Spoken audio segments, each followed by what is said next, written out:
Ni ukuvuga ngo usomye igitabo cyitwa Itinéraire du couple ugasoma mu guseka, ugasoma igitabo cyitwa uburyo 24 bwo gushaka ubuzima, nacyo ndakigira, ugasoma igitabo cyitwa Pour le meilleur pour la vie, ugasoma mu ngingo ivuga kwishimana n'abawe, bakubwira ngo guseka, icyo cyitwa Itinéraire du couple, niho havuga ngo buri munsi dukwiriye guseka nibura inshuro zirenga 15. Noneho yarangiza ibyo, icyo ni kimwe.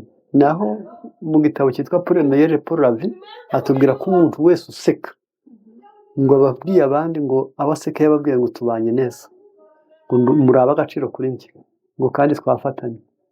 Yarangiza ngo ibyo ngo byongera ubwenge bw'umuntu, bikongera n'ishema ry'uwabwiye, ryo wabikoreye.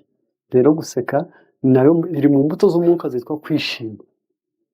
Noneho ubwo rero birafasha, bituma ngo ni wo muti wa mbere w'urukingo rw'indwara y'umutima, bigatuma ubwonko bw'umuntu buhorana itoto, bigatuma amagufa y'umuntu atumagana, bigatuma ubwonko bwe butaba buto, igogora rikagenda neza kandi agakunda kwibuka, ndetse agira n'imbaraga. Imyanda myinshi cyane ntimutinda mu umuntu useka.